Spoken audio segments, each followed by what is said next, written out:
special meeting of electors, which we're holding today on the 24th of April. On behalf of the City of Busselton and all present, I acknowledge the Wardandi and Bibliman people as the traditional custodians of this region, with our respects to the elders past and present. This meeting is being live streamed on the city's YouTube channel and also being recorded for minute-taking purposes. Just some housekeeping to begin. The toilets are over there. I think you just hit the button on the side and the door will open. And in case of emergency, follow the staff to the back to the car park. And if you can please ensure your mobiles are switched to silence during this proceedings, that'll be great. I'd also like to take the opportunity just to remind everyone gathered here tonight the city's behaviour protocols, just that we ask there's a little bit of respect for people when they're talking, that we're not nasty to each other, and that we don't interrupt others when they are speaking. So that'd be great. And also there's you're not allowed to use electronic visual audio recording device or instruments during this proceedings, just to let you know. So but it's being recorded live, so you can go back on YouTube and watch it. So that's all good. In attendance, we have Councillor Anne Ryan, Councillor Kate Cox, Councillor Val Kegg, Councillor Michaela Love, Councillor Jodie Richards, and I've actually, my brain's just gone, Councillor Kennedy, Jared Kennedy. So that's good. So the purpose of this meeting, okay, today's meeting has been called by the electors, that's yourselves, of the district, for the purpose of hearing the views of the electors in regard to the proposed implementing and construction of a wind turbine farm in the Geograph Bay. In this regard, I note that on the 20th of February 2024, the Federal Minister for Climate Change and Energy proposed an area in the Indian Ocean off of the Bunbury region under the Offshore Electrical Infrastructure Act 2021. The proposed area covers 7,674 square kilometres, located between Dawesville and Cape Naturalist. It's set back at least 20 kilometres from the shore. Just to remind you that this area is outside of the City of Busselton's district, and the city has no jurisdictions on this water.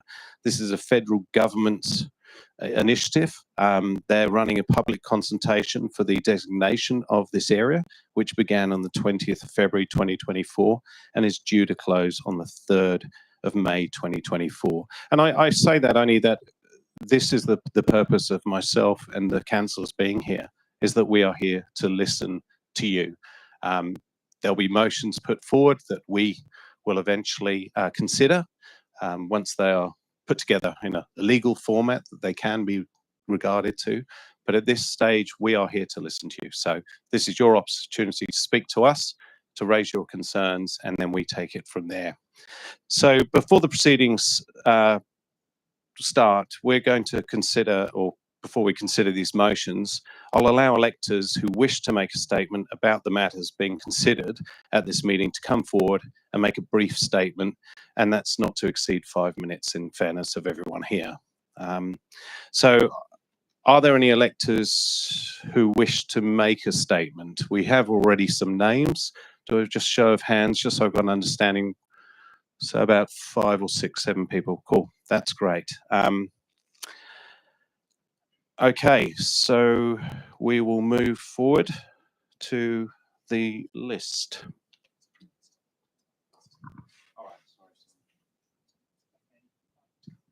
Okay, so Darren Glover, or oh, sorry, these are the motions. My apologies. All right, at this point, if you'd like to speak first beforehand, please come up. So, yes, Martine, thank you very much. Cheers. I'll sit down for all of this. So, thank you.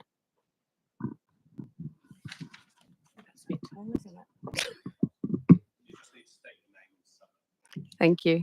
My name is Martine Shepherd. I live in the Dunsborough area, postal code 6281.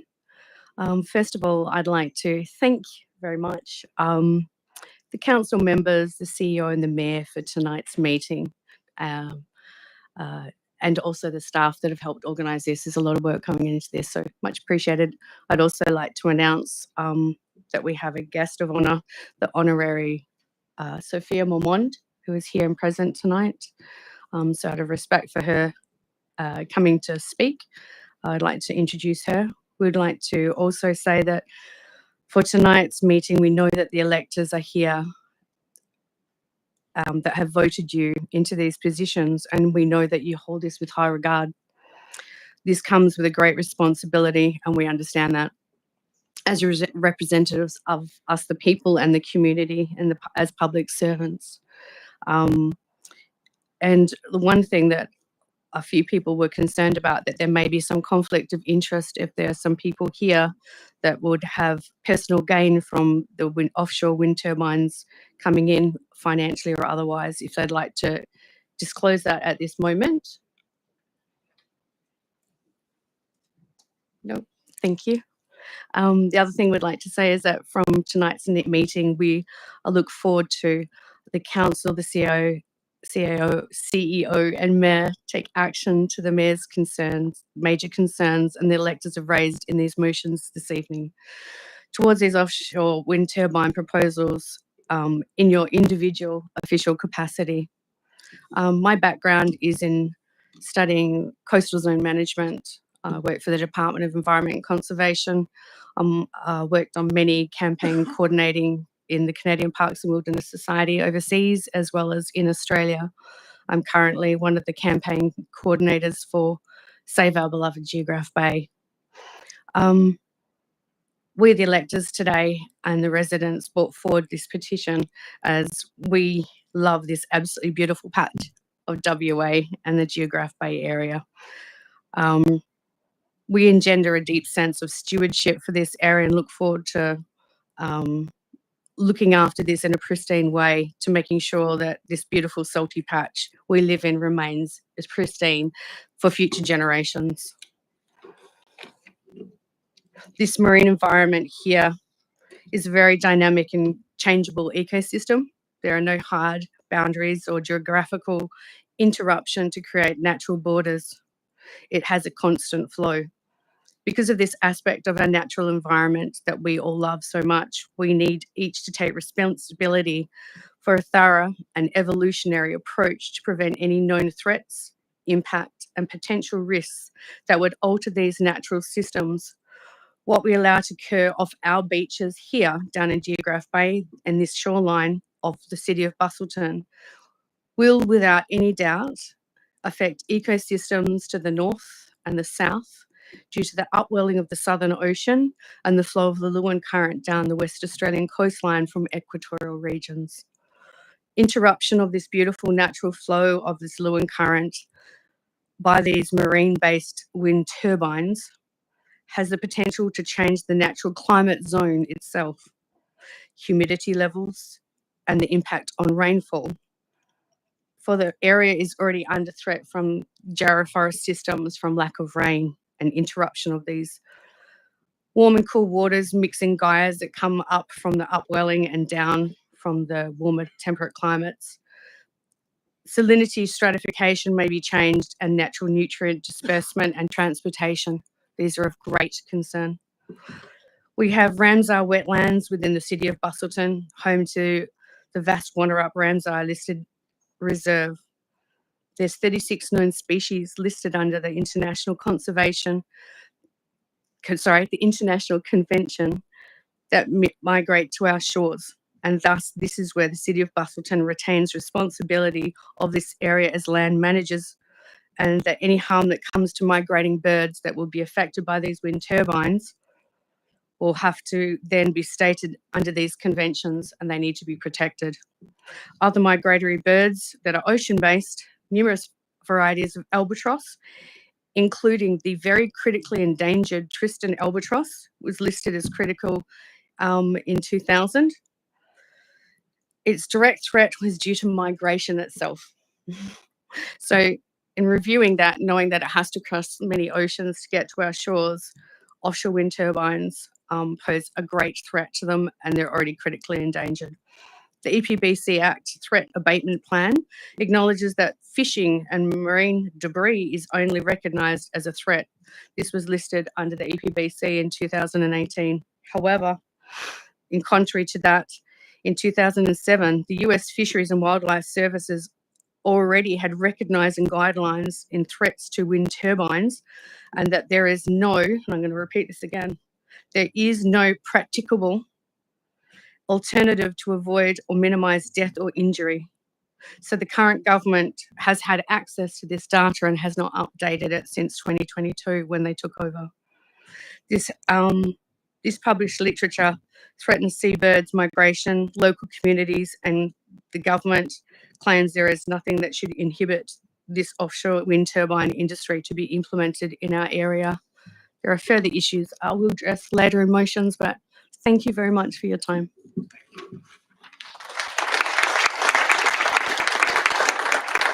Thank you very much, Martel.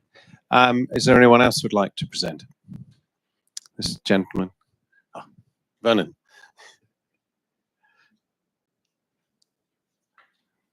If you can please state your name and your suburb. Thank you. Thank you, Mr. Mayor. My name is Vernon Bussell. I'm a farmer in the Witcher Range, 20 k's away from the town of Busselton, which I can see very clearly from our home property. So 20 k's is not that far. I can also see Geograph Bay. I've just got a short presentation here.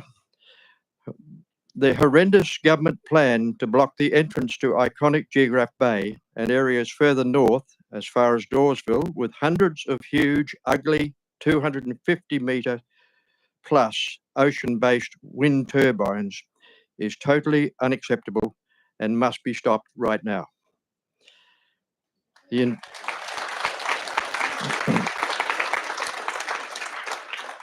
The environmentally destructive effects of building these huge offshore monsters includes the disruption of the wonderful southern whale migration and the recreational and professional fishing industries. These ill-considered wind farms, complete with their mandatory exclusion zones, and let's be honest, they will have considerable sized exclusion zones, will also disrupt cruise ships coming into Busselton and Bunbury in particular, and even adversely affect the safe operation of the increasing numbers of aircraft landing and taking off from the Busselton Margaret River Regional Airport. The plan must be stopped now, even before even one of these towers has a chance to block our beautiful, unblemished views to our north and west with row after row of metal and plastic girders by day and row after row of red lights in our skies at night. There's only one solution to this proposal, and that is for the government to listen to the community majorities from the proposed locations and quite simply axe the plans completely. Thank you. Thank you, Vernon. Do we have another speaker? I'll take the gentleman over back here.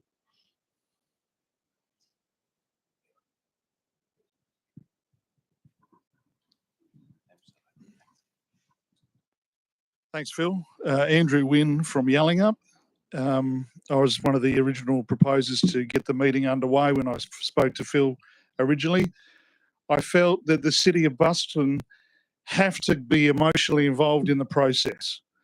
I think being bystanders as elected officials and not supporting the emotional and logical consequences of what could happen to the tourism in particular, Phil, I find appalling. The whole City of Busselton builds its whole marketing program upon attracting people from all around the world to this pristine area. But for the City of Busselton not to take a firm and decisive stance upon how they feel this is going to assist the marketing program for the City of Busselton, for the Performing Arts Centre and the so-called international acts we're going to attract to that arts centre, and the support that people come down here in their droves for local businesses and keep these local businesses afloat. If anyone in their right mind thinks that several hundred wind turbines is going to create an environment which encourages more people to spend money down here, or alternatively, Phil, change their attitude towards the Southwest region forever. I mean, this is promoted internationally by the state government. It's taken us 8 weeks for Roger Cook to make a statement. 8 weeks of me pounding away, Libby Meddams, and a lot of other people asking him. Reece Whitby will not even comment. The Minister for the Environment will not even comment, has not released a public statement. Now, here's a guy whose career was built as a news sleuth for Channel 7, asking people hard questions. He took 3 terms to get into government.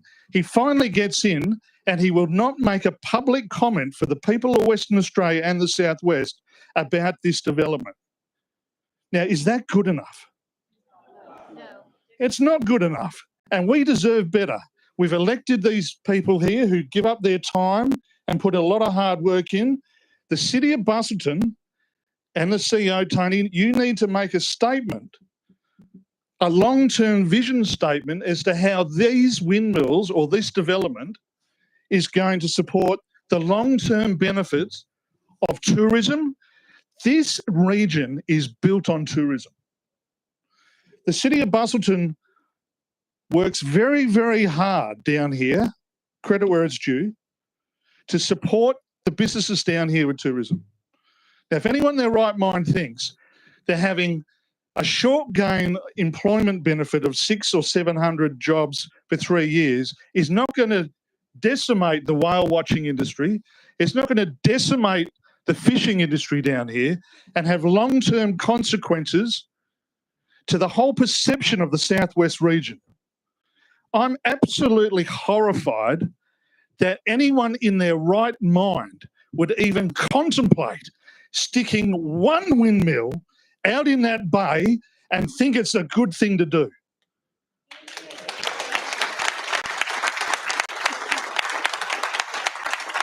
Thank you, Andrew. A lot of passion. There was this. I'll go to you next. I did point to this chap, I think, first. Sorry. Thank you. My name is Terry Old. I'm from Abbey. And thanks for letting me speak. 40 years ago, there was one trawler that was given a license to pull a seine net right through Geograph Bay for 2 years. That trawler went up and down what we call the 12-mile, the 100-foot sandbar, and that was populated by whiting that were really, really big whiting, and that's not a real fishing story either, it's the truth, and flathead up to almost a metre. They were everywhere, and we would always be able to go out, get a feed, come back. And the 2 years that they dragged that bay, we're only just now starting to find whiting coming back, and if we get flathead, they're only about that long. That's 40 years ago. And don't tell me that a windmill farm isn't going to disrupt and completely denude our basic ocean floor where all our fish are spawning and our prized species live. Thanks so much. Thank you very much, Terry.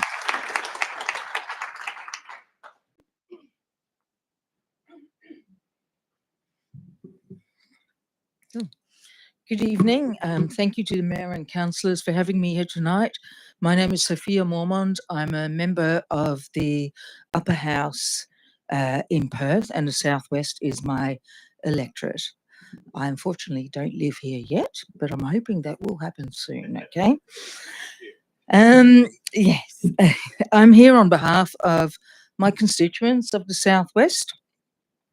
And just for context, I became involved due to one of my staffers attending the meeting in Busselton in regards to this.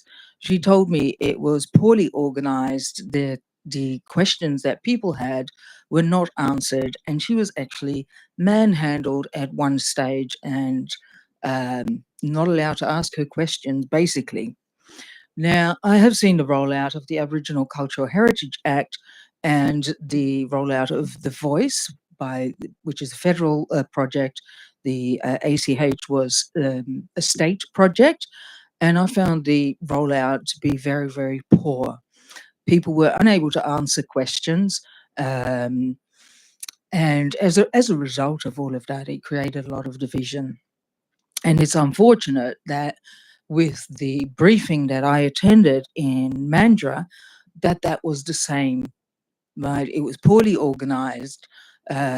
as someone who's hard of hearing, I could hardly hear people speaking.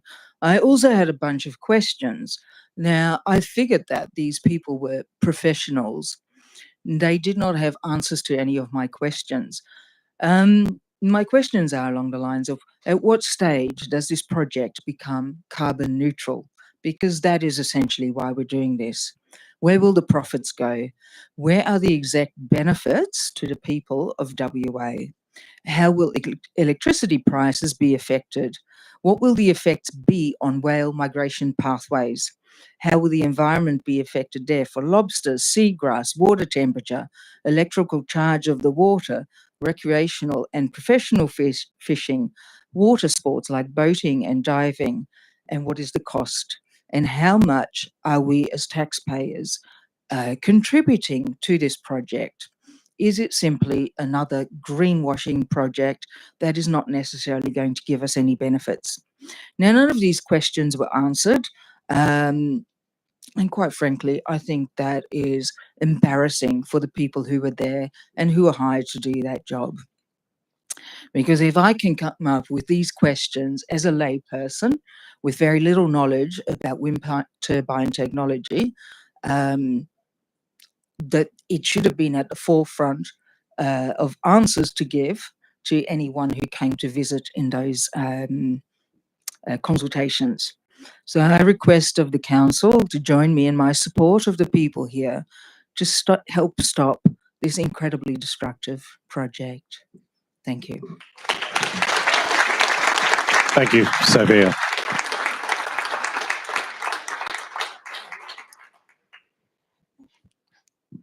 Right.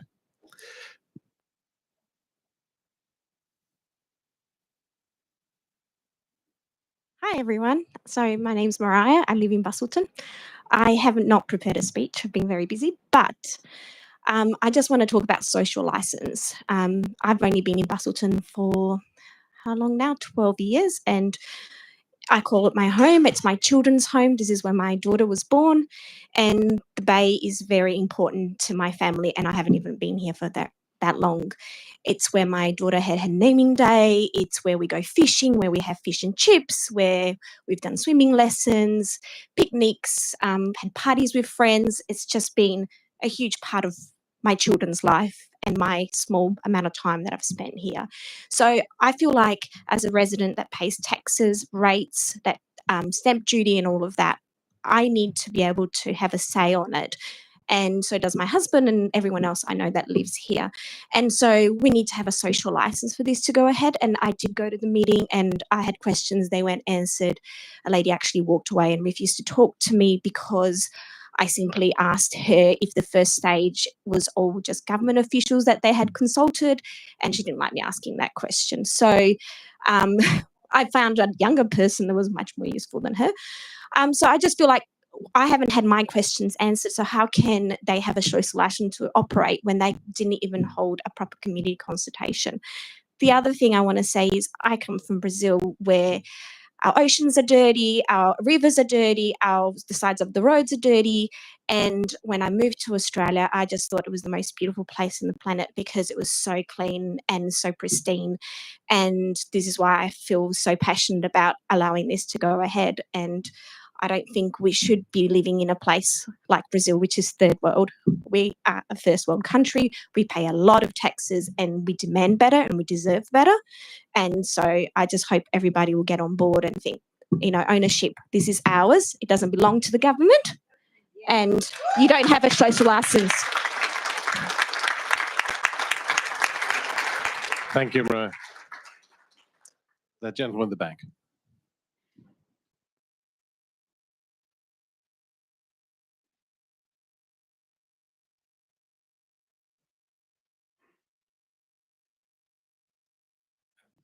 Thank you. My name's Clive Johnson.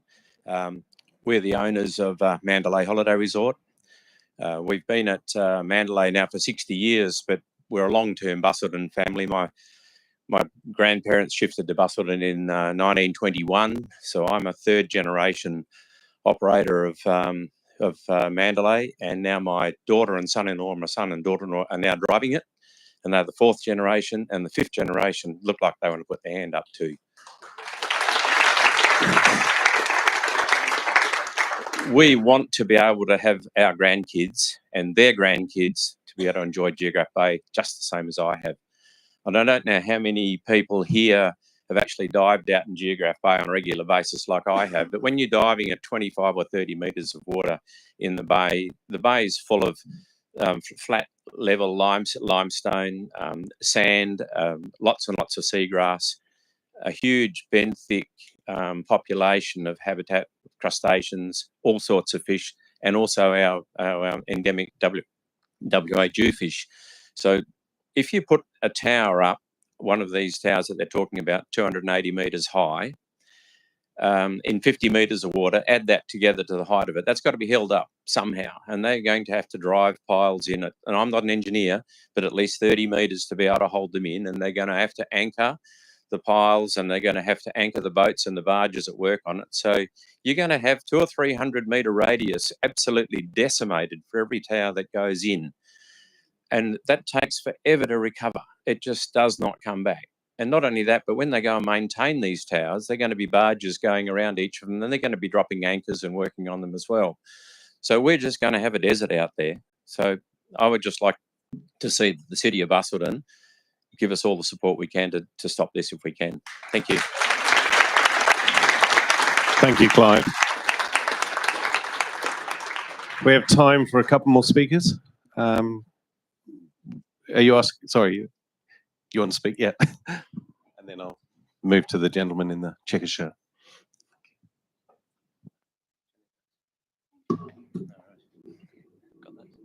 Yeah. Thank you, Mayor Phil Cronin, Deputy Mayor Anne Ryan, councillors, officers and electors of the Busselton Shire. Thank you also to the Honourable Sophia Mermont for speaking to this motion. Yes.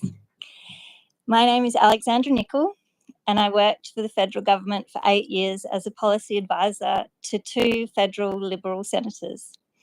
I worked on both of our federal Senate wind inquiries, and that is why I'm standing in front of you today to talk about the effect of offshore wind turbines on our Australian economy. This scheme is government legislated fraud. If you follow the money, you will uncover a trail of corporate greed, government corruption, death and environmental destruction under the guise of clean energy targets.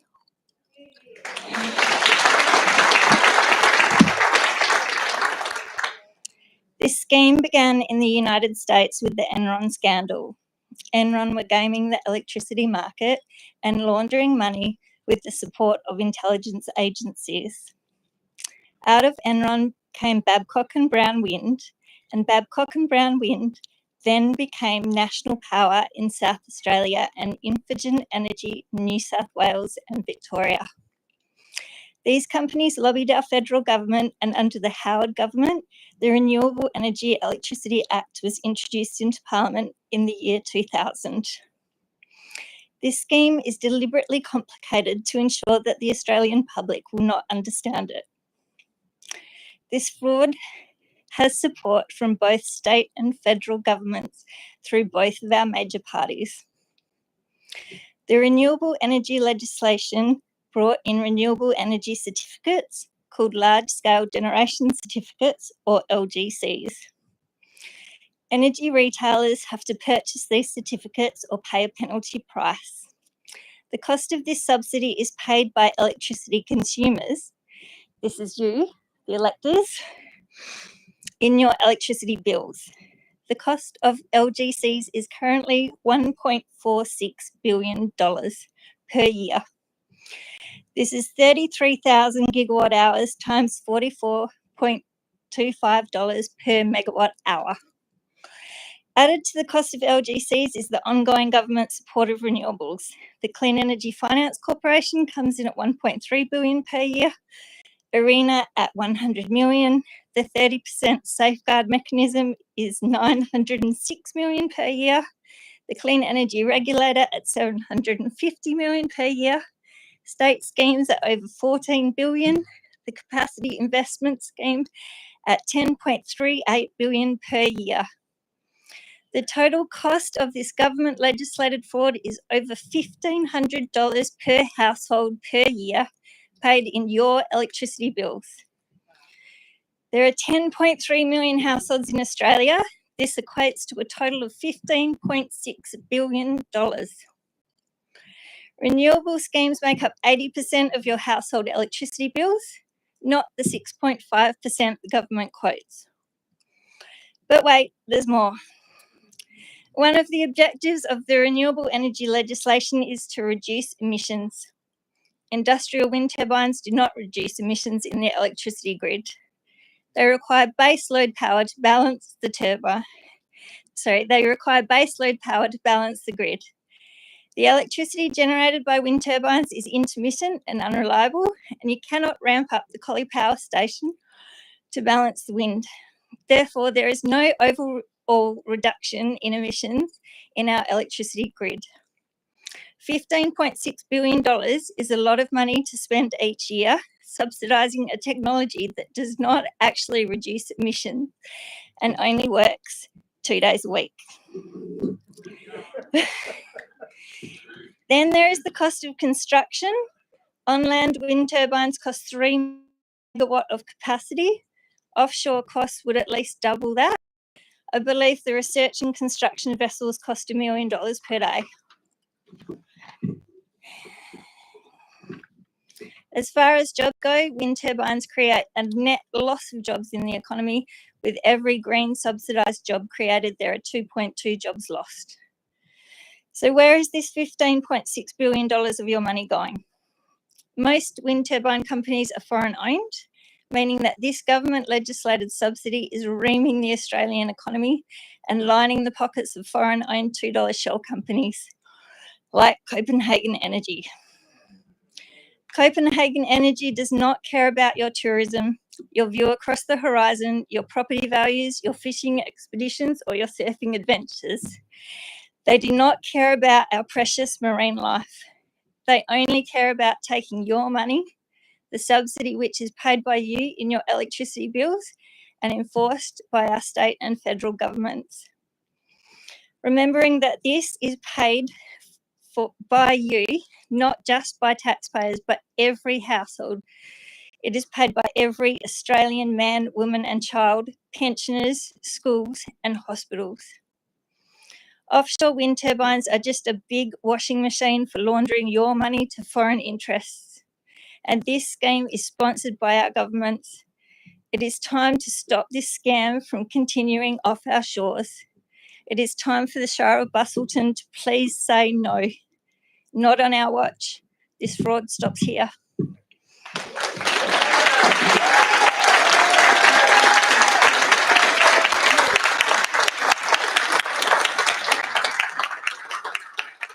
Thank you. Time for another speaker. Thank you. Thanks, Mayor. My name's Ben Small, and I have to clear I'm not a ratepayer tonight, but I am the Liberal candidate for Forest, and I came along to listen. But my personal view, having grown up sailing on that bay, is that the economics stink, the environmental risks are huge, and there is no social licence to destroy our Geograph Bay. Thank you. Thank you, Ben. I'd like to move on now to the motions. Oh, sorry, we have one more speaker? All right, thank you. Cheers.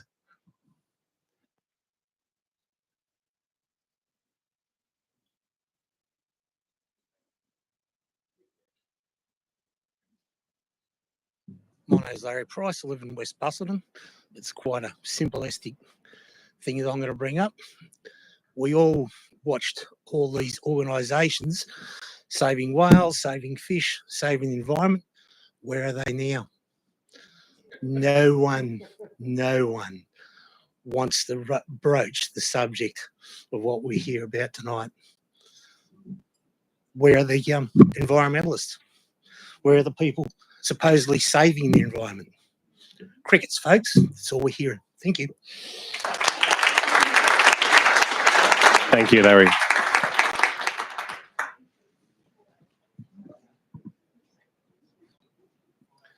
If there are no more speakers, we'll move on to the motions, if that's okay. One more speaker. Okay. We'll do this last and then we'll move on. Thank you. Wasn't going to speak. Trevor Avery, Busselton and Raven. I live.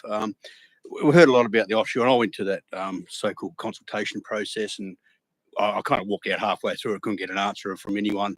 I asked a certain lady there about the infrastructure required onshore to support such an offshore development, and I said, "Where are you going to have it?" It couldn't answer. I said, "No, there's nothing in Bunbury. Busselton hasn't got it.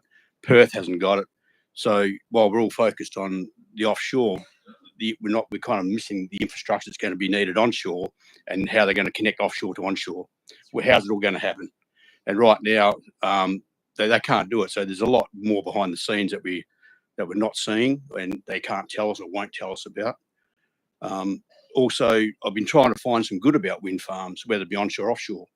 All I found so far is they haven't worked in England, where they've gone offshore and the prices went up.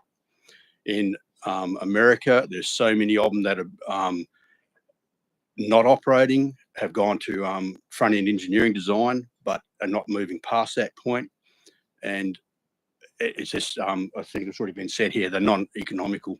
The environmental aspect of them, the breaking down of the blades each and every day, that ends up in the water. We've already got a plastic problem in the water worldwide. We're going to add to that in Jericho Bay. We're going to add to it the other 6 locations around Australia that they also want to do this in. Then you got the oil leaks, they blow up the exclusion zones. You know, it just doesn't make sense. I can't find any reason. It's definitely not green. It's far from green, from what I can gather. Far from green. Thank you, Trevor. I will now move on to the motions. So the meeting will now consider the motions from electors. Please note that only electors, being from the City of Busselton, are permitted to speak and vote. If you're not an elector of the City of Busselton, I ask that you refrain from doing that. Thank you. Voting will be conducted by a show of hands. So unless we think it's a 50-50, which I don't think it will be, we'll have to ask you all to shout out a number. Okay. We received notification of motions prior to the meeting, so I will call these up in the order that I've got. So the first motion is from Darren Glover, and it's going to be seconded by the Honourable Sophia Mormont. Thank you. Thank you, Phil. Sorry, I do apologise. Sophia, it's not you don't live in this electorate, do you? So you won't be able to second it. Okay, thank you. Cheers. Okay. Thank you to the council members. Sorry. Okay, so I will need a seconder now. Okay. Yeah, my apologies. So read the motion and then we'll see if there's a seconder. Thank you. Okay, so it can't be Sophia? No, it can't be. Okay. Thank you. All right. Do you have somebody else? Yeah? Do you want to read that? Do you want to organise that? Right. Thank you. Thank you to the council members, CEO and Mayor. My name is Darren Glover, an elector of Busselton. The electors of the City of Busselton ask the councillors and mayor forward written correspondence to the following ministers within 14 days from this meeting for a thorough explanation why the Department of Climate Change, Energy, Environment and Water have not followed their internal due process, policies and procedures regarding the public consultation process. Thank you, Darren. I will need a seconder for this motion. I was still going, yeah. I was going to read out the relevant departments. Okay, cool. Right. Yeah, okay. Thank you. Contact all relevant departments, parties and ministers, not limited to and including the Honourable Chris Bowen, Minister for Climate Change and Energy, the Honourable Tanya Plibersek, Minister for Environment and Water, the Honourable Rhys Whitby, Minister for Energy, Environment, Climate Change and Action, the Honourable Roger Cook, Premier Minister for State and Industry Development, Jobs and Trade, Public Sector Management, Federal and State Relations. I would like to ask for a seconder for this motion. Do we have anybody? Sorry, I'll ask for a seconder if I may. And what is your name and your suburb? Daryl Taylor from West Busselton. Thank you. Thank you, Phil. Yep. So, Yep. So now I'll let you speak to the motion. Thank you. Right. So motion 1 is failure of public consultation process. The consultation was set on a Wednesday, a week before Easter, from 12:30 p.m. to 2:30 p.m. This is an inconvenient time and day for our electors. Why was this chosen without public consultation? The facility chosen was not fit for purpose, considering the expected number of people to attend. Many people had to leave without public consultation due to work constraints and left no further information regarding the proposal project. Residential flyers regarding the proposal project were delivered, sporadic, and only reached limited City of Busselton residents. No consideration was given to the elderly, disabled, or hard of hearing. Electors were made to stand in the sun in line. No seating was provided. The venue was noisy and hard of hearing. This was a poorly planned process. It was chaotic, unfriendly, and a non-informative public consultation. The lack of information was obvious, the content and dialogue vague, the process did not answer the questions being raised. The DCCEEW website offered common questions asked, myth-busting Q&A, a superficial attempt to answer questions. The staff were not qualified to answer the scope of questions being asked. There was no reference to independent empirical evidence opposing the information being presented, which is numerous upon investigation of the subject matter. Staff were not aware of local considerations regarding the Geograph Bay. They did not comprehend the questions with reference to our location. Upon asking staff members, they were not aware of wind turbine contracts being cancelled and sites decommissioned within Australia and worldwide due to many negative outcomes, including lack of power production, rising energy cost, environmental damage, and health effects on human and animal life. Why was the media not allowed to record the public consultation process? We were told to stop filming and taking pictures by staff members in a confronting manner. Who gave the authority to do this in a public building? We do have the necessary recorded evidence to show their actions. As Mayor, CEO, councillors and electors, were we satisfied with this was a successful public consultation meeting? And that is it. I'd like to introduce the second speaker, which is Daryl Taylor. No? Sure. Yeah. Yeah. So, Trevor, no, sorry. Carol, would you like to speak a second to the motion? No. Okay, thank you. Can you read out Sophia's work? No?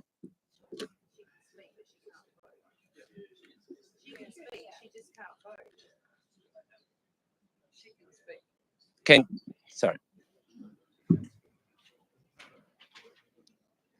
Can she speak, but not vote? She's not allowed to speak, sorry, because she's not a lecturer. Sorry. But if someone else got the piece of paper. Okay. We're all happy with that? Okay, do I have anyone against this motion? You wish to speak against? Sure, you can ask questions of clarification. Two questions. First of all, are you asking for the city and the councillors and the mayor to write? Or are you expecting one letter from the Shire of Busselton or the City of Busselton? This for me? Yes, in terms of your question, because it's implying that the city's going to write, the councillors and the mayor are all going to write correspondence, or is it? Yeah, because the idea is that that's their. That's okay. Just after clarification as to what the expectation is, because it's a little bit ambiguous. That's their official capacity to, And the other thing was the presentation that was made, wasn't that a company presenting? I understood it was a company, not the government, that was presenting that disastrous presentation. It was the Department of Content. It was? I thought it was one of the companies that were hoping to do it. Okay. One of the companies were there, but they were pretending not to be there. Yeah, okay. Thank you. You can Thank you very catch much. up afterwards and you can have a look at that. Yeah, no, that's cool. I Cool. just wanted to clarify.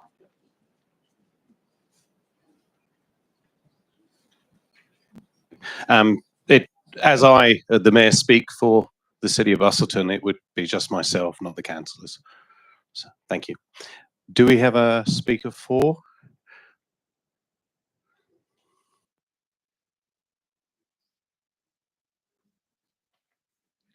Again, my name's Martine Shepherd. I attended all 5 of the meetings, the so-called Q&A. I was also the lady that shut down the meeting in Bunbury. You're welcome. I have worked for the Department of Environment. I've worked in many different industries and never have I seen such a debacle.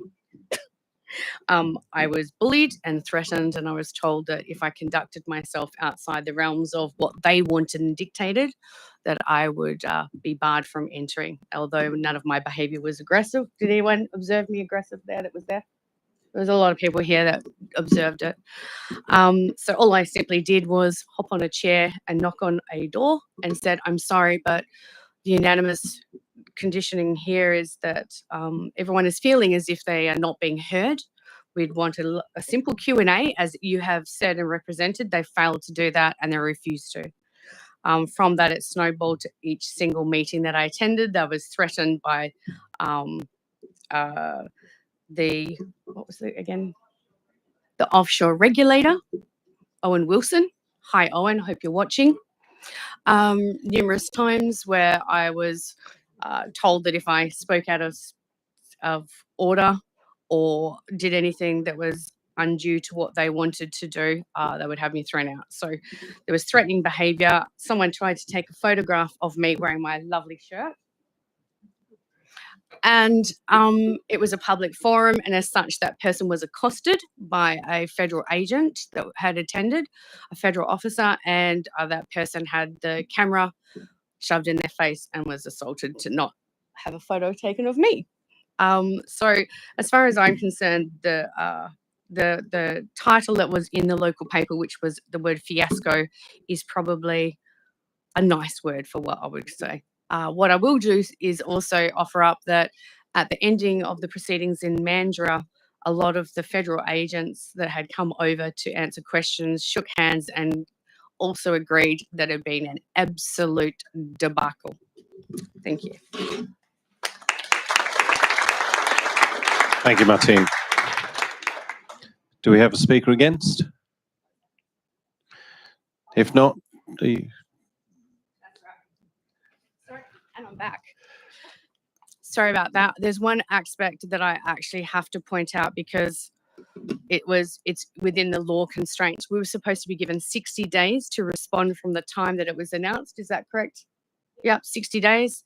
And we actually have not been given 60 days to respond because what it is in the process, I think it makes it the end, is it the 27th of May? I think we actually instead did of the ask this 3rd question. of May, the Yeah. closing date for We officially requested this. Yeah, We so questioned in- ourselves. yeah. An extension. So in the submissions, Yeah. the date was given from the 3rd of May, and that's incorrect. It actually was the 3rd week in May. So We they have did actually request that. closed that and not given the people an opportunity to respond, especially without correct information from the federal government.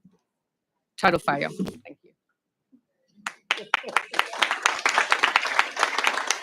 And just to let you know, I have officially written to the minister asking for that extension. So thank you. If so, I will put this motion as seen before you, plus the extra bit. It's quite awkward because I can't see it. So, we have a mover, we had a seconder. All those in favour of this motion? All those against? Oh, it's close. Thank you. That motion has carried.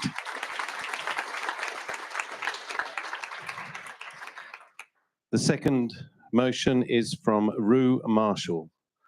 If you'd like to come up and read your motion out. Thank you. I'll need your name and suburb. Thank you. Ruth Marshall, Busselton. Okay, so I would like to start. Oh, do I welcome everyone first?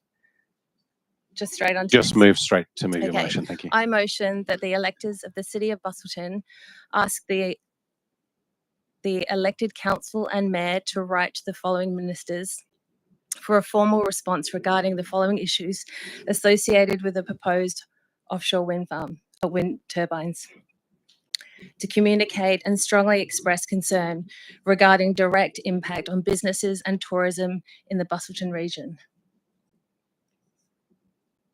This is motion 2, Ben. Motion 2.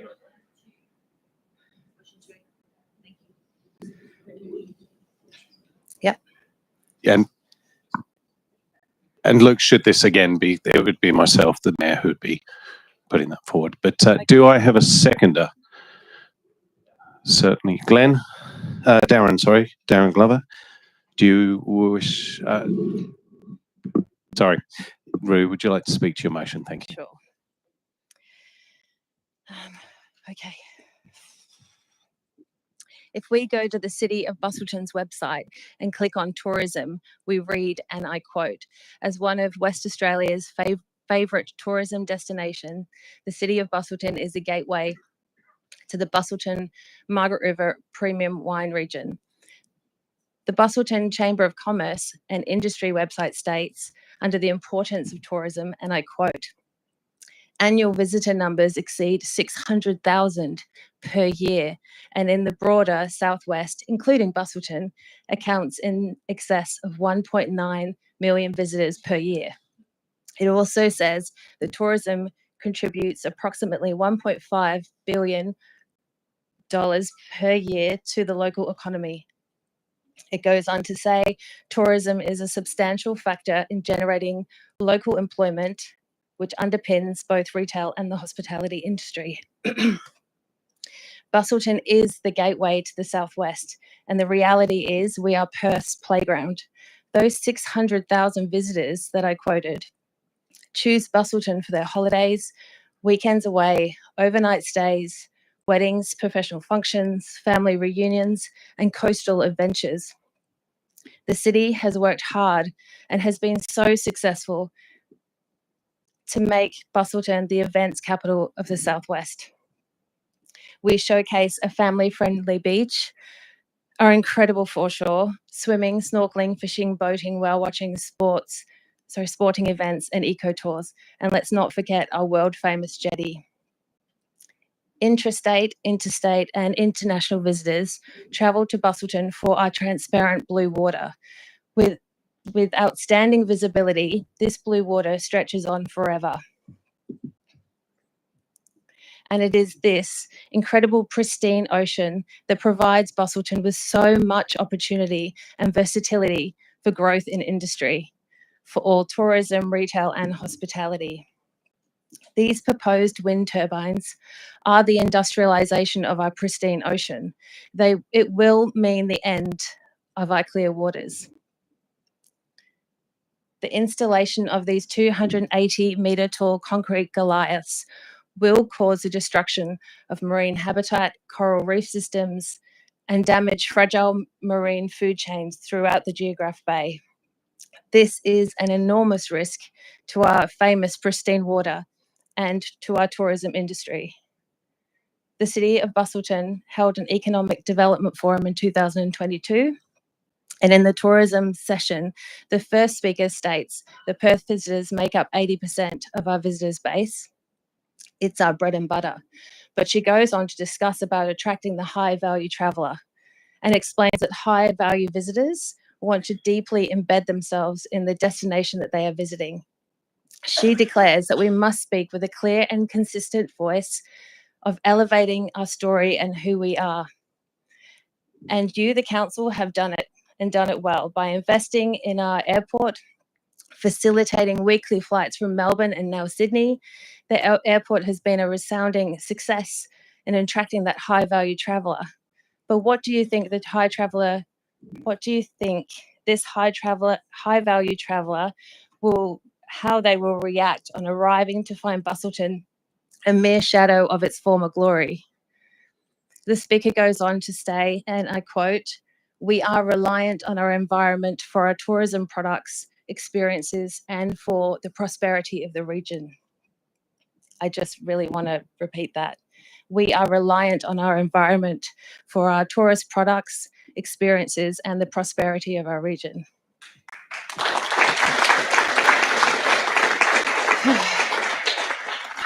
The City of Busselton's very own strategic community plan states, we want an environment that is valued, conserved, and able to be enjoyed by current and future generations. So last week I decided to drive down to Albany and visit their wind turbines in person. Felt like I should do a bit of research. They stand at only 100 metres tall, 1/3 of the proposed size here. In 2018, one lightning strike took out 18 blades and damaging turbine 11. These turbines are constructed on land and with easy access to repair and clear debris. Could you imagine a storm so big to cause that kind of damage here in Geograph Bay? Think back, Cyclone Alby, it has happened. How would we clean up the mess? How would we clean up the polymers, the fine fibers, the microplastics, hydraulic fluids, and let alone the broken propellers while the ocean spreads the pollution far and wide? Let's go back to the City of Busselton's Economic Development Forum. Time? Damn it. I've only got one paragraph left. I'm not a public speaker, I'm just a shop owner. So who are we? What does Busselton want to show the world? As a resident and a business owner, I know that we must protect our tourism industry. It is the lifeblood of our city. We must protect our jobs, protect our ocean for our children and our children's children. Go, that's it. Thank you, Ruth. Would the seconder like to speak? There isn't a seconder. Well, Oh, there is now? oh, did we have another seconder? Sorry, Nicole, do you want to? I'll take Nicole as the seconder.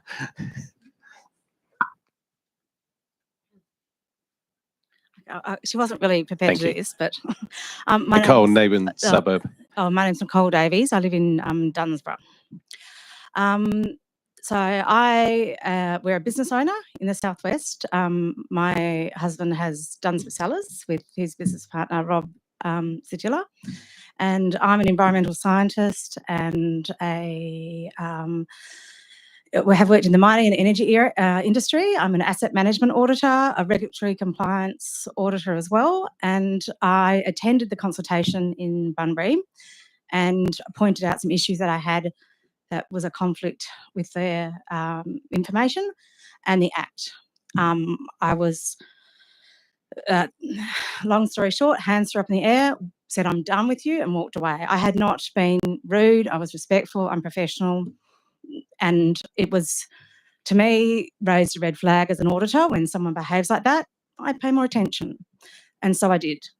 I built a program, a software program that everyone has got access to, and it's a way of collating the concerns that have been raised over this. And everyone has talked now about it being a federal government issue and not really a state government. I'm just going to tie it to the state government right now. So there is a consultation process going out right now for the energy price offer ceiling by the Economic Regulation Authority, and that is to increase the price of the ceiling for the price that the generators can charge for electricity from what it was in $300 in 2022 to currently $738, which was put in 2023, and they want to increase it to $1,500. That is twice the cost of electricity. And that is how they are guaranteeing the income for these offshore wind farms. That is, we are getting it through our bills, we are getting it through our cost of living, we are getting it through every angle you can possibly imagine. We are paying for this over and over again. And when we get $200 on our electricity bill from the state government, it's a joke because we've paid way more than that. And we will continue to pay. And the other aspect of it is that there's a Kemerton power station, which is a peaking power station obviously in Kemerton. It has put in an application to increase its operation hours from 2,000 hours to 13,800 hours per annum, which is fantastic math. I would love myself because there's only 8,760 hours in a year. So we need to know that this smoke and mirrors bull dust that we have been fed, they need to know that we're not silly. We can see right through it. What is the point of that? It's not bad math, not someone not doing their job. That is intentional to try and exploit the reserve capacity mechanism to get more payment and to indicate that they have more reserve capacity than they do, because you don't have it when you have intermittent wind offshore. And as tying it to this particular motion, we won't have tourists coming here. They won't be able to afford it because their cost of living will be so high. So, thank you, Nicole.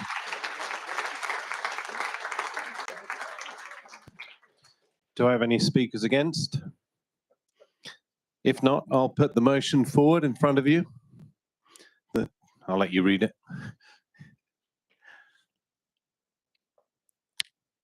Therefore, I put the motion. All those in favour? All those opposed? Motion's carried. Thank you.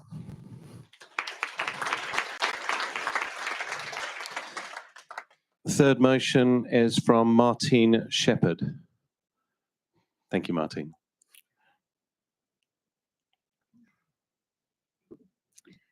So the motion I'd like to put forward to this evening is that the electors of the City of Busselton ask the councillors and the mayor for written correspondence to the following ministers within 14 days of this meeting for a thorough explanation on how the federal and state governments can allow complete contraventions of the EPBC Act of 1999.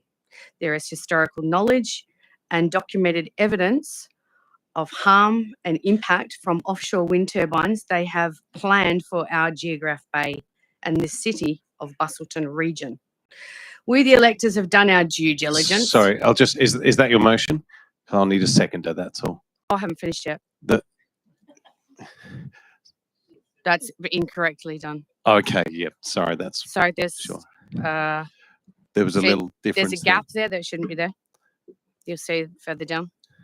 So the City of Busselton region, we, the electors, have done our due diligence in researching as local experts, professionals, scientifically qualified individuals that all turned up. We do not support this proposal in any way in our ocean, in the Geograph Bay or throughout WA.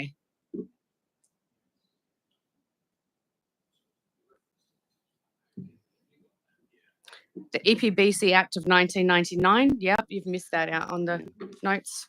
That's it. Yeah.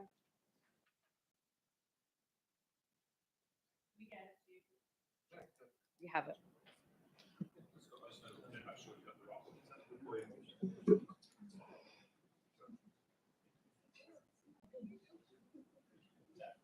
Okay. Do we have a seconder for that motion? Nicole, or... Sorry, do you want... Narelle Hopkins, thank you. Okay, do you wish to speak to your motion? Yes. We're just going to elaborate a little bit more on how the West Australian environment here is so unique because we are the only continent on the planet that has a north to south or equatorial to Arctic flow of water, and that's the Lewin Current. This ecosystem is incredibly fragile, and it is such that the endemic species that live here cannot be compared to any other environment pretty much in the world. So in that, I'd like to elaborate a little bit more and also reflect back on the fact that we do have Ramsar wetlands, and unfortunately the City of Busselton does fall into the responsibility of that. So if birds that are migrating here come onto our shores and are injured because of these, we have to report on that. That's a mandatory kind of a situation there. It's covered by international laws. So that's not a nice situation that the federal government's actually putting on the Shire, to be honest, or the people that have to deal with it. So anything that comes on our shorelines here is going to be a responsibility of the people in the city of Busselton. So the rock lobster industry, rock lobster are actually an indicator species for coral reef system health and in successful reproduction, population distribution, indicating that there hasn't been an interruption in their migration and molting process. Rock lobster industry has undergone some really challenging times over the last 2 to 3 decades.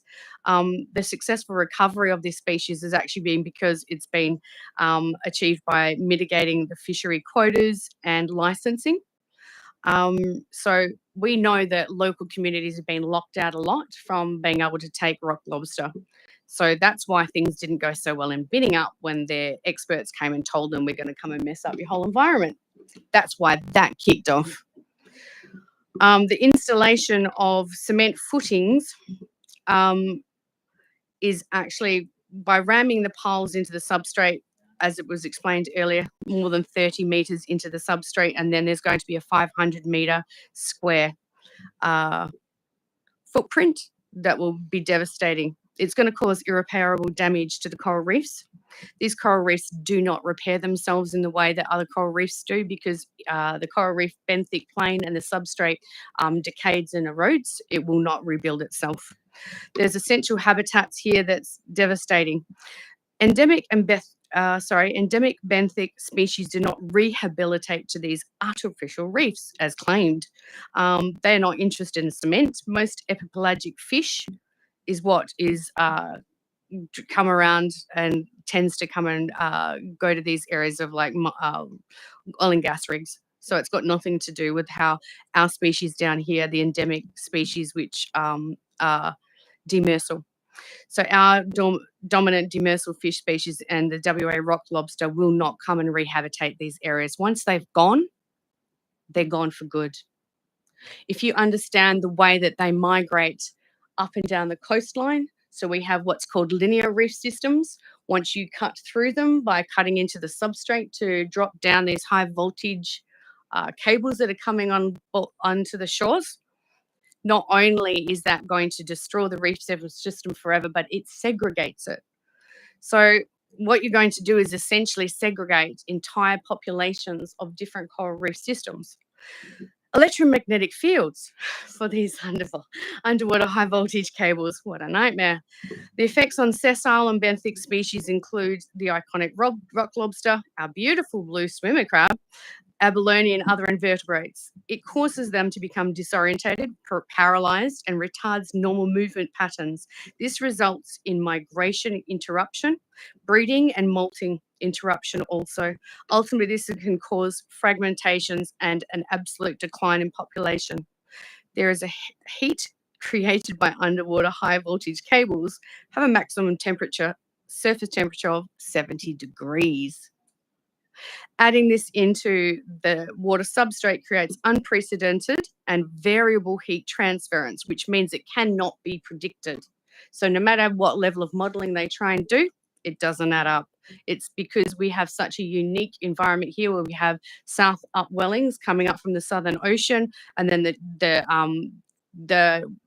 current that comes down from tropical regions means that this area will be a nightmare. It causes water substrate turbidity and salinity disruption. Infrasound, non-audible sound to humans, also is known to impact baleen whales, cetaceans, and other migration communications for these animals. The construction phase of the wind turbine installation, is known now that it will cause deafness. So in this, the mitigating through bubble nets doesn't work. This will have an ongoing effect where we will have whales that will be disorientated, that will have to move further out into the ocean, put themselves at further risk. And we have so many whales here that are covered under international treaties and the EPBC Act of 1999. I'd just like to wrap up on 2 points. I know I'm a little bit over time. This is something as a mother that ripped at my heart. An infant whale and a mother create a very unique what's called whale whisper. And they whisper to each other to avoid attention from predators. The constant construction and operational noise prevents the mother from hearing the whale whispers of its infant when it becomes distressed and separated. So that means the mother cannot hear the cries of its own infant. This brought tears to my eyes. The other thing that it really comes back is that it's said that a society is judged on the way that its intellectual and social development, in the way that it treats weak and vulnerable beings, ones that can't defend themselves. So if this is the way that Chris Bowen and Tanya Plebisek think that here in WA, this is how we want to treat our beautiful marine creatures that are vulnerable, that can't speak for themselves, you got another thing coming. Thank Here you. in WA, we Thank- said not in our time and no, go home. Okay. You Vikings. Martine. Sorry. It's just for procedure and as it's been recorded, I just needed to know that which suburb you're from and that you are an elector here. Dunsborough 6281 and an elector. Thank you. Cheers. Okay, so would the seconder like to speak to the motion? Okay, no, thank you. Is there anyone speaking against the motion? If you wish to speak, you may. Yeah, sure.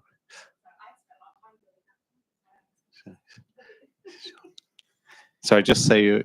Sorry, yeah, Nicole Davies, Dunsborough 6281. So just another thing about the EPBC Act and a comment that an environmental colleague said to me, I need to relax and just trust the process. Well, you know what? I'm sorry, I can't on this one because the process is not independent, it is not transparent. There are, on the myth-busting part of the DQ website, they say to not worry about the whales because World Wildlife Fund say that it's all good, mate. They don't say World Wildlife Fund are in a partnership agreement with Ørsted, who is a massive offshore wind developer. And they don't say Ørsted is in a partnership agreement with Copenhagen Infrastructure Partners. And they don't say Copenhagen Infrastructure Partners are in a partnership with Cebus. So come on now, we're not that silly. And the other thing I want to point out is that we try and trust the process for the EPBC Act, but they're working on that too. And it's called Nature Positive Plan. And the Nature Positive Plan, I'm concerned because I don't really know what it is, because nobody does. There's been no consultation, although I will note the World Wildlife Fund were in their stakeholder consultation list. But the Nature Positive Plan, will that mean that you can't do anything without the consideration of a benefit to climate change? Is this just a way of putting another smoke and mirror over this whole process so that we can't value the endangered pygmy blue whales, the southern right whales, any of our Ramsar wetlands, any of our ecological values through the area because of climate change? This is not about climate change trumps all. And I'm an environmentalist. I am not, saying that renewables are not the way to go or there's something. We have to do something. We're about having to have sustainability. And sustainability means meeting the needs of the current generations without compromising the needs of future generations. And so this is about sustainability. And I just want to point out in the presentation that I gave and made in with the QR codes, there is another way to achieve the same goal, and it's called the slow and steady approach. And it was really stated in the draft ISP and the other documents that are all referenced in that thing there. And they didn't choose that approach; they chose net zero. So that's all I wanted to say. Thank you, Nicole. Before I put the motion, just Nero Hopkins, I just need to know your suburb geograph. Thank you. In that case, I put forward the motion 3. All those in favour? Those against? The motion's carried. Thank you.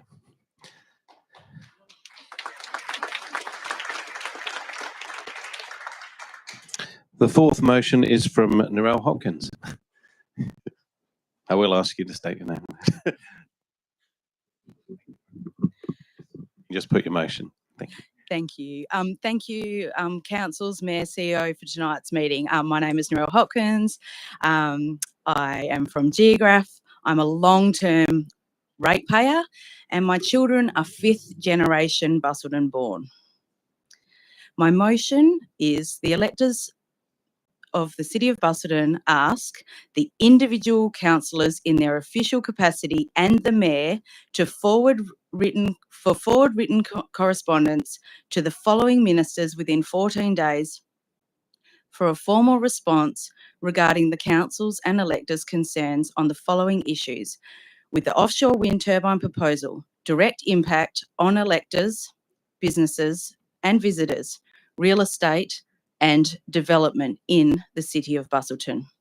Please correspond to all relevant parties, departments and ministers, not limited to and including the Honourable Catherine King, Minister for Infrastructure, Transport, Regional Development and Local Government, the Honourable Murray Watt, the Minister for Agriculture, Fisheries and Forestry, the Honourable Christy McBain, the Minister for Regional Development, Local Government and Territories. Thank you. Do I have a seconder for that motion? Certainly. Yep. It just appears that the intent of these motions appears to be the same. And I'm wondering whether we're going to go through 8 motions with 8 different people speaking to the motion each in 5 minutes, and which they're entitled to do. But from my point of view, I just wonder whether the intent's the same.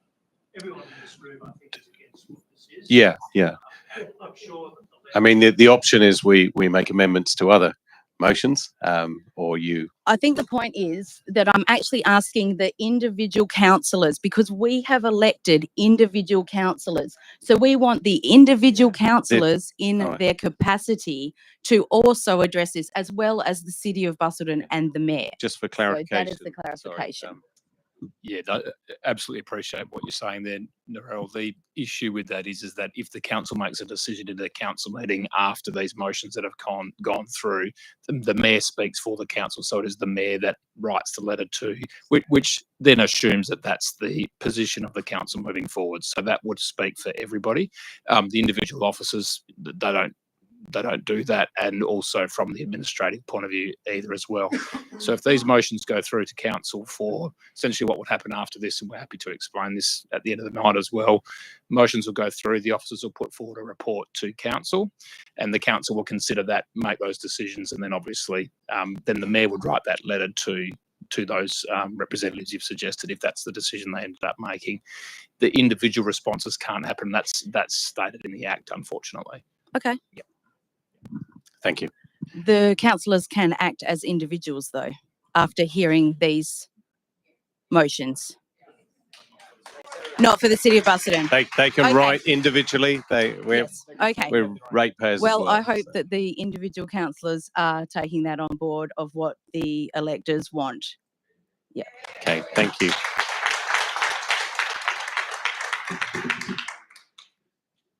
So I have a seconder. Yep. Sure.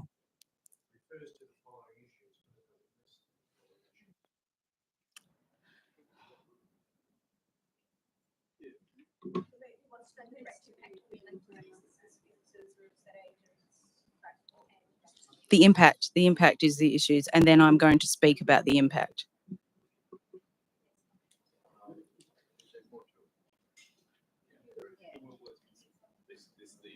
The issue with writing motions is we have to, it's almost like a legal document. Sometimes it's got to be done in a certain way. And therefore, if it were, when it comes to council, we have those opportunities also to maybe collectively put some together or reword them so that we have the same intent.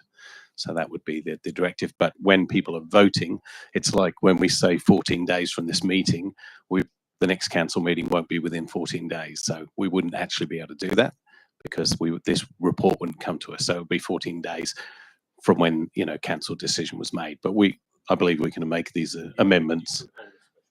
Yeah. That's right. Yeah. You can hold So, it. but well, yeah. Yeah. So. you can put the motion as is, and we will play with it as we get it. That makes sense. We'll adapt it to be legal.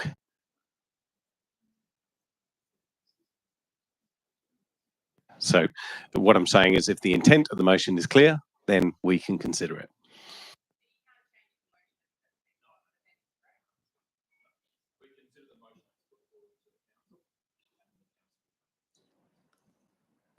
Lady?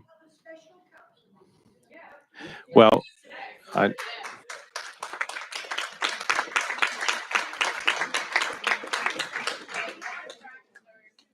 yeah, that can be done. But also we've got there. Thank you. Okay, I'll need a seconder for this motion.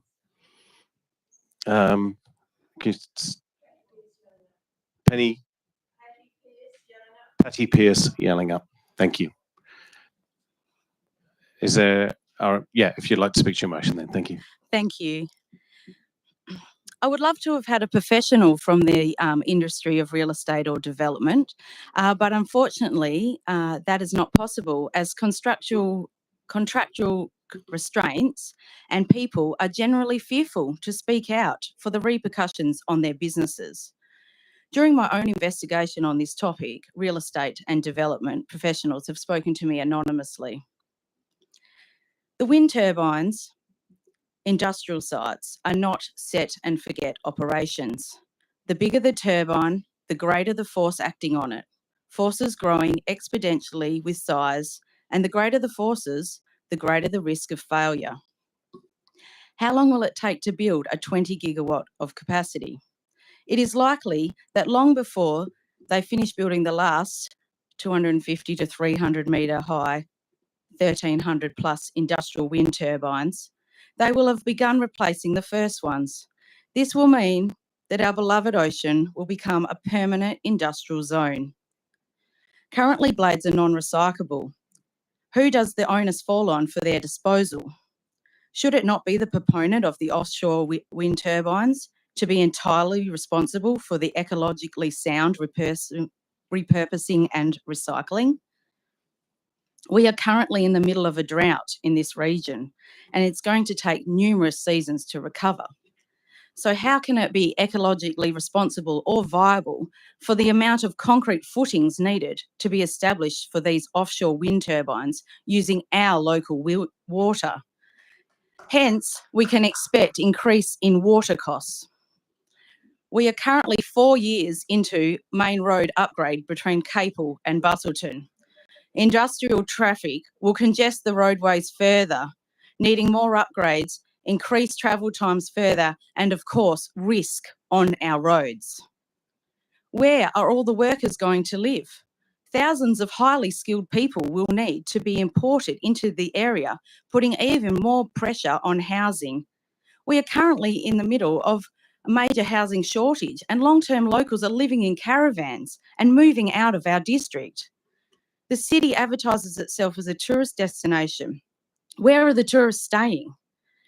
What will be the effects of such tourist destination when our beloved and beautiful Geograph Bay is dominated by massive industrial turbines, not forgetting offshore and onshore substations and infrastructure on the actual shore? The reality is these high voltage cables will be greatly impacting the intertidal zone, the sand dunes, and the other fragile environmental systems. Who's going to build all the accommodation required when we already can't find enough tradespeople to build the housing we are requiring now? This is a direct quote from a local real estate agent. Not once have I had a prospective buyer or developer ask me to show them real estate with a panoramic view of a massive mechanical industrial.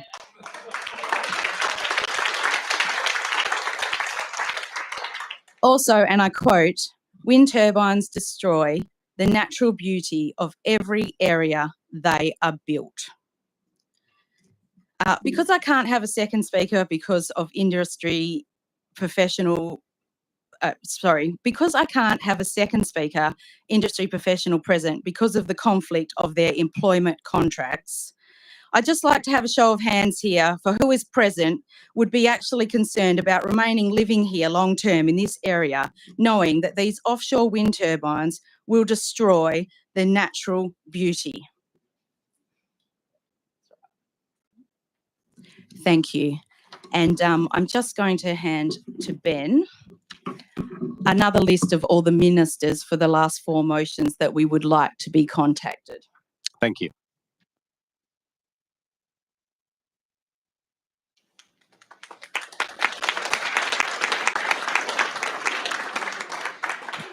Patty, would you like to talk as a seconder? Thank you. Brilliant. Okay. Do we have any speakers against? If not, I'll put the motion. All those in favour? Those against? Motion's carried. Thank you.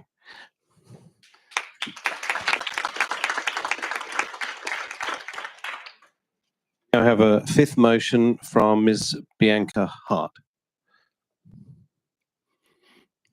Thank you, Bianca. Thank you. My name's Bianca Hart and I'm from Dunsborough.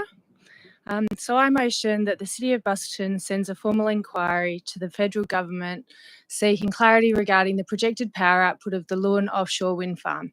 Furthermore, we request information on whether this generated power is designated solely for intrastate consumption, and if not, how much and what method will be used to distribute it. So for me, I've got lots of other Sorry, concerns. I need a seconder first. Yeah. Is there a seconder for this motion? We have a seconder, Mariah. Thank you. All right, so for me, I have a number of concerns as to how much power this project is going to produce and what it is needed for. The Lune Offshore Wind Farm website on its Fast Facts page states that it will produce 3 gigawatts of power a year, enough to power up to 3 million West Australian homes and businesses.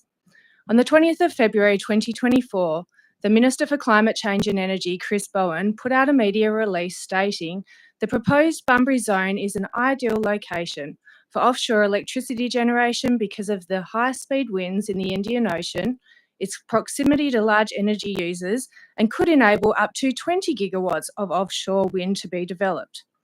This is a discrepancy of 17 gigawatt, which is a significant amount. Where have these two different sources modelled their information from? Is 3 gigawatt the minimum amount they expect to produce in a year? Is the federal government predicting a best case scenario with its figures? Is this discrepancy based on the prevailing winds, and if it is, blowing at the right speed, at the right direction, at the right time? Where is this power going to be used? How much of it will be used in the southwest region, and where do they plan to use the rest of it? We currently have an estimated population of 375,000 people in southwest WA. The state of WA has 2,897,000 people. Now that is people, not households. We have approximately 239,000 small businesses and approximately 7,200 big businesses. Now, if I am generous with the numbers and make the assumption that there is 1.25 million households and businesses in WA, where is the power generated for the non-existing 1.75 million households and businesses going? And this is based on the Lune offshore wind farm model of 3 gigawatts, not the government's 20 gigawatts. So what is the intention to produce all of this energy? Is it to be sold and distributed? What methods would be used to do this?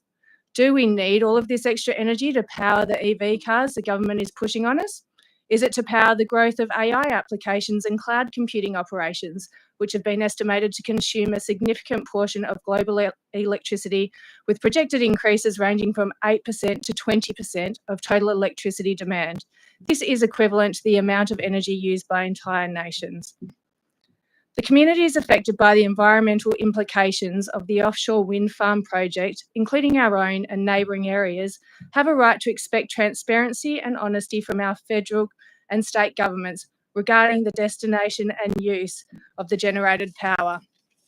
Due to the major environmental impacts that will potentially impact our community from this project, Why would the residents of this community support this project when there is minimal benefit to us?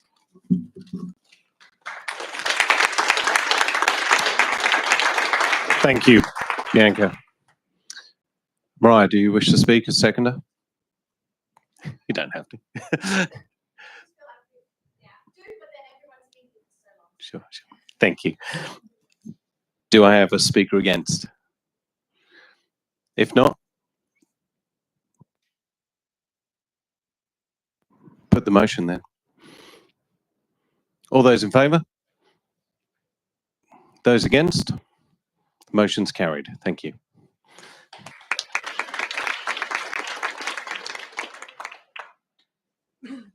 So are there any other motions from electors of things that haven't been said? Sorry, Mariah? You may, yes. Yeah. Name some of Make things up as I go. No, the motions are amazing, but can I make a motion that we, residents of the City of Busselton, get a copy of all the correspondence sent to all these different governments officials and also the response? So can we have that on the City of Busselton's website so we can see the correspondence? Well, the copy of what the City of Busselton is going to send to them and also the response. Yeah, that'd be nice. The only issue is council hasn't made a decision whether they will send this correspondence. We're just So assuming therefore that you're going to do the right thing. That's a decision. That's a decision of council. So we can change the motion to say, once the council's made the decision to do the right thing, can we please get a copy of all of it? Should the council? Yes. This is procedural. I'm not trying to fight anyone here. No, that's all right. I'm I'm just more than happy to joking call a around. special meeting next week, but I'm just saying this procedure. That's all. Yes. Al.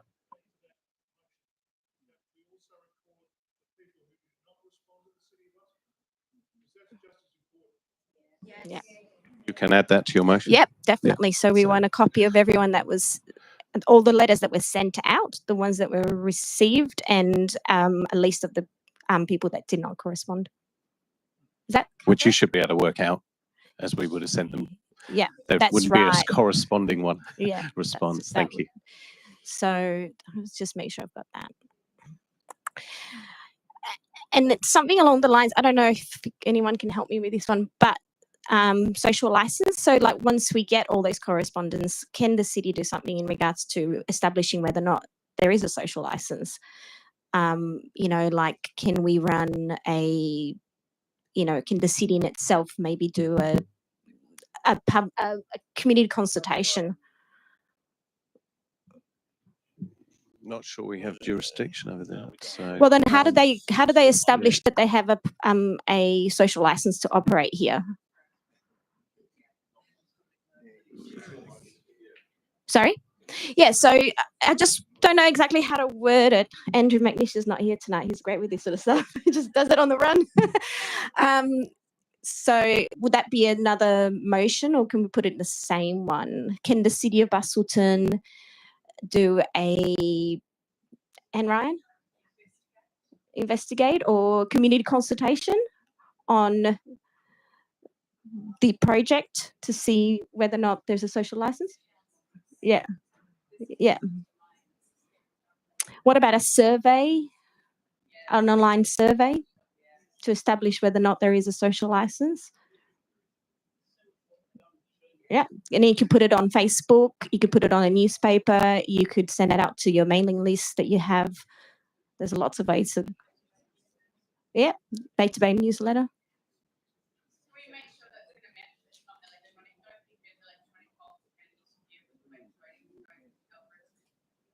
Oh, okay. Can we make sure what, sorry? Yeah. Yeah.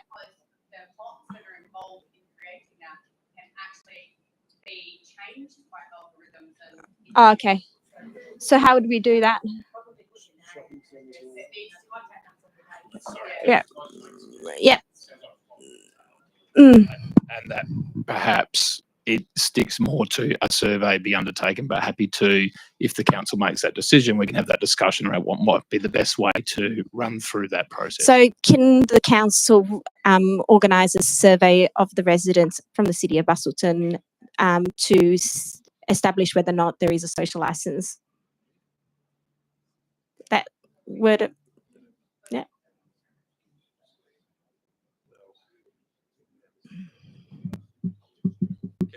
Can I just clarify? So you are asking the council Yep. to make a decision? To do a survey Mhm. so that we can use that to establish whether or not there is a social licence. I think if you keep it that simple, Yeah. that's able to be worked with. Okay, fantastic. Yes. Could you please explain the process from here on in, now that all these motions have been accepted?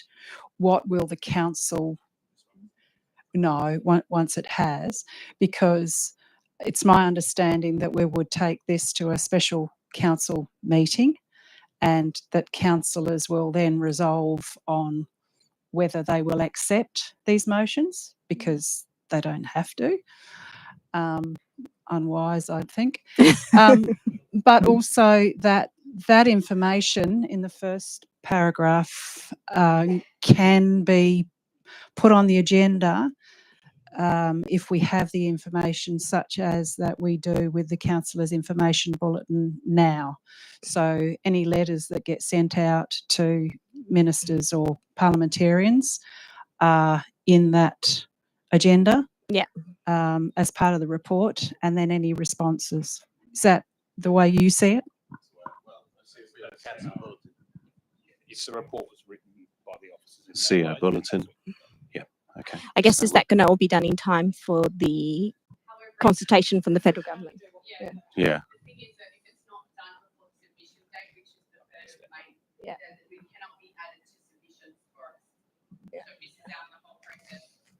But then we're going to be extending that, right? Though, because that wasn't.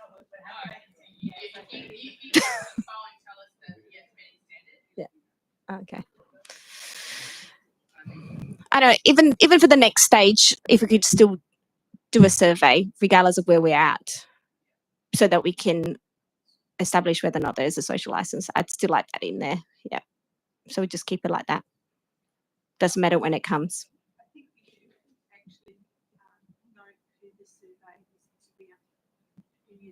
The survey is only for residents of the City of Busselton, ratepayers. Yeah, yeah, ratepayers, Electors, businesses, maybe we say electors. electors. Yeah, Yeah. ratepayers, electors. Yeah, yeah. Okay.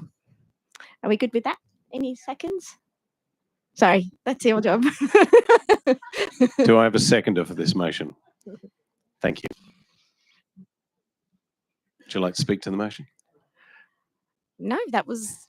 I think it's pretty Sure. self-explanatory. Okay. Is anyone against the motion? If not, I'll put the motion. All those in favour? All those against? Motion is carried. Thank you. Cheers, mate.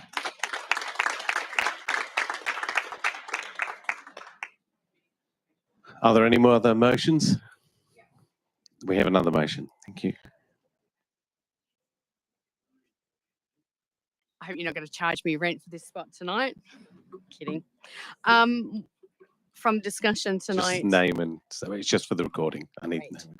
My name is Martine Shepherd. I am from the area of Dunsborough, postal code 6281. We would actually like the City of Busselton now to commit to holding a special council meeting to discuss all of these motions tonight within the next 14 days. That's our motion.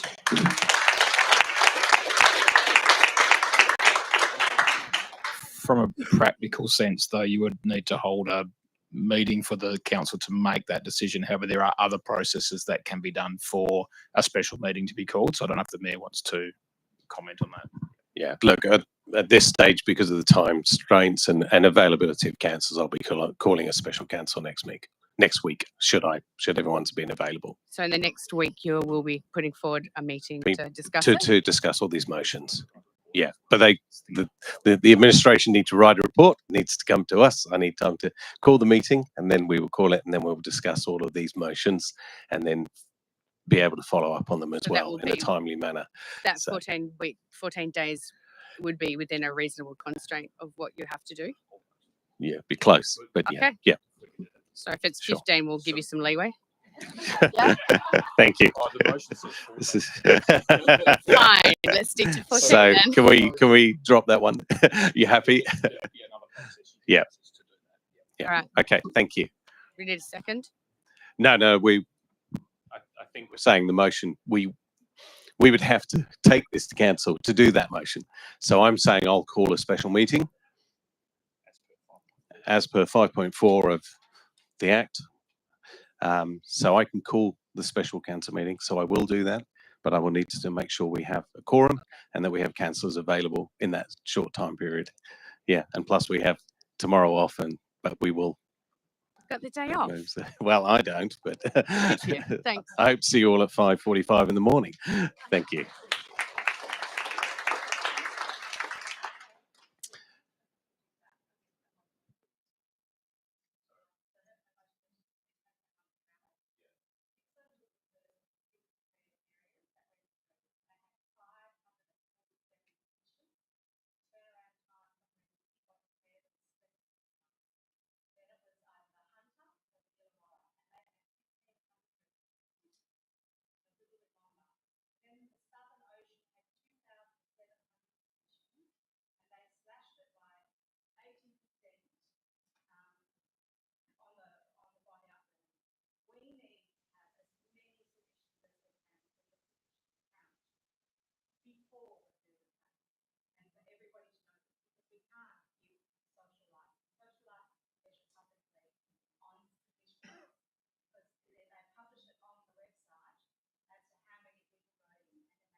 Certainly.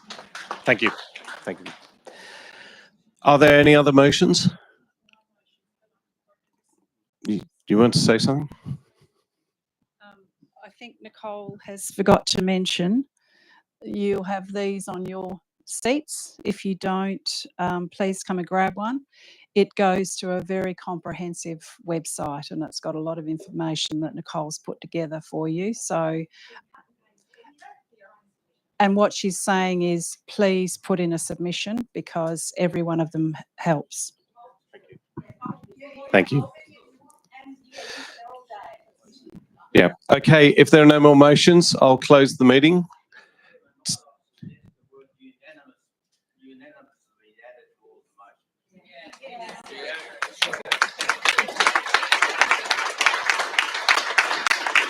We will consider that. Thank you.